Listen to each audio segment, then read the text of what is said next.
আসসালামু আলাইকুম প্রিয় দর্শক, মজার রেসিপি নিয়ে চলে এসেছি আপনাদের মাঝে। আমি জান্নাত শিলা।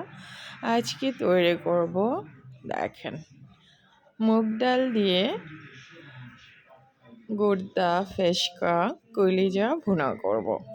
অনেক মজা করে আজকে গুর্দা, ফেসকা, কলিজা ভুনা করব। খেতে কিন্তু অসম্ভব মজার হবে। সাদা রুটি দিয়ে, সাদা ভাত দিয়ে এটা পরিবেশন করতে পারবেন, এমনকি পরোটা দিয়েও পরিবেশন করতে পারবেন। কিন্তু রুটি দিয়ে কিন্তু এটা খেতে অসম্ভব মজার। দেখেন, দেখে বুঝতে পারছেন না কতটা মজা। সবসময় তো ভুনা করেই খান, এভাবে একবার ট্রাই করে দেখবেন, ভীষণ মজার। সবাই খেয়ে খুবই পছন্দ করবে। আর দেখেই মনে হচ্ছে না কতটা লোভনীয় হবে, কতটা স্বাদের হবে। আসলেই অনেক মজার, রান্নাটা দেখলেই বুঝতে পারবেন। আর এর কালার, ঘ্রাণ সব কিছু মিলিয়ে অসম্ভব মজার। চাইলে অবশ্যই একবার রান্না করে দেখতে পারবেন। খাবার টেবিলে এই ধরনের রেসিপি থাকলে আর কি লাগে বলেন তো। এখন তাহলে মূল রান্নায় চলে যাব। তৈরি করে নেব মজাদার এই যে কলজা ফেসকা ভুনা রেসিপি। প্রথমে এগুলোকে সিদ্ধ করে নিচ্ছি। কলিজাটা আস্ত দিয়েছি, আর ওখানে রয়েছে গুর্দা, ফ্যাপসা এগুলো। আর এই যে উল্টে দিচ্ছি, পানি প্রথমে গরম করে নিয়েছি, গরম পানিতে এগুলো দিয়ে দিয়েছি, এরপর উল্টে দিচ্ছি। বেশি সময় ধরে কিন্তু গরম করব না, দেখবেন এগুলো থেকে কতটা ময়লা বের হয়। আর এই যে দেখেন, ভিতরের থেকে ব্লাড বেরিয়ে আসছে। এই যে দেখেন, এই ব্লাড কিন্তু রান্নার সময় বের হয়, তখন রান্নাটা কালো দেখায়। আর এই ব্লাডটা যখন বের করে নেবেন সিদ্ধ করে, তখন রান্নার কালারটাও সুন্দর আসবে, কলেজার কালারটাও সুন্দর আসবে। তো এগুলোকে ৬-৭ মিনিটের মতো একটু ভাপিয়ে নিয়েছি। এরপরে দেখেন, বেশি কিন্তু কলিজা সিদ্ধ করলে শক্ত হয়ে যায়, আর উপরের যে একটা স্কিন আছে কলিজার, এটা তুলে নিতে হবে। এই স্কিনটা থাকলে কলিজা খেতে শক্ত লাগবে, কলিজাটা খাওয়ার সময় স্কিনটা তুলে নিলে এটা সফট থাকবে। এখন পিস পিস করে পাতলা পাতলা করে কেটে নিব। এখন কলিজা রান্না করব, ওগুলোকে ধুয়ে কেটে পরিষ্কার করে নিলাম।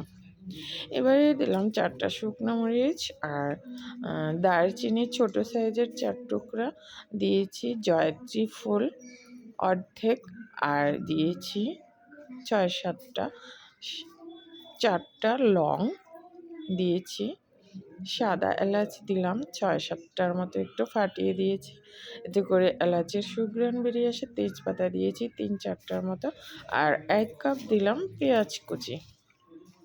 পেঁয়াজ কুচি এখন স্বাদ মতো লবণ দিয়ে সফট করে নেব।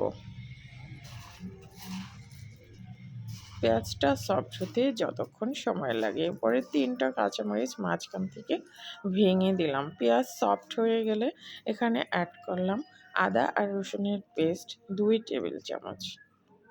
আদা আর রসুনের পেস্ট এখন পেঁয়াজের সাথে কাঁচা স্মেল চলে যাওয়া পর্যন্ত ভেজে নেব।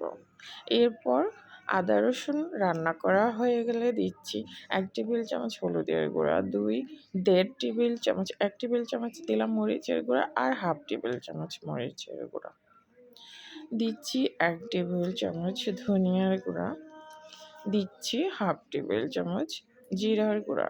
এরপরে পানি দিয়ে মশলাটাকে কষিয়ে নিতে হবে যতক্ষণ পর্যন্ত না মশলা থেকে তেল ভেসে উঠছে। এবারে 1 কাপ পানি দিয়ে দিলাম। এবারে দিচ্ছি 1/2 চা চামচ কালো গোলমরিচ গুঁড়া।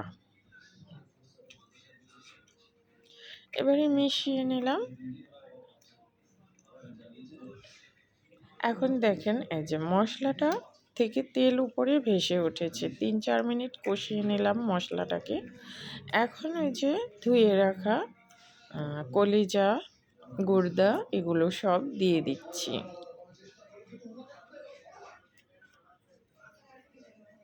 দিয়ে এগুলো এখন মিশিয়ে এগুলো আবার 3 মিনিটের মতো কষিয়ে নেব। 3-4 মিনিটের মতো চুলার আঁচ কমিয়ে রাখতে হবে, যেন পুড়ে না যায় তলানিতে।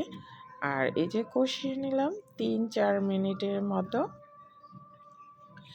এবারে ডাল দিয়ে দিচ্ছি। 1 কাপ মুগ ডাল ভেজে আমি এখানে 10 মিনিট ভিজিয়ে রেখে দিয়েছিলাম, সেগুলো এখন অ্যাড করে দিলাম 3 মিনিট কষানোর পর। এবার ডাল দিয়ে আবার 3-4 মিনিট কষিয়ে নেব। ডাল দিয়ে 3-4 মিনিট অর্থাৎ 5 মিনিট কষিয়ে নিলাম। কষানো হয়ে গেছে। এবারে দেখেন মশলাও এই যে ডালের উপরে উঠে গেছে। এই পর্যায়ে গ্রেভির জন্য পানি দিচ্ছি। এই কাপটা দিয়ে আমি 3 কাপ পানি দিলাম, কারণ আমার এটা একটু পাতলা ঝোলে করব, তাই পানিটা একটু বেশি অ্যাড করতে হবে। যার যার চুলার তাপ বুঝে পানি অ্যাড করবেন। আমার চুলার তাপ বেশি, তাই আমি পানিটা একটু দিলাম। এই যে এই কাপটা দিয়ে আমি 3 কাপ পানি এখানে অ্যাড করেছি। এখন বলক এসছে। ঢেকে চুলার আঁচ মিডিয়ামে রেখে এখন 20 মিনিট রান্না করব।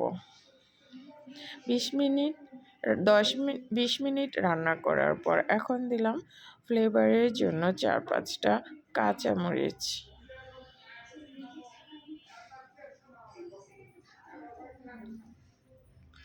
এখন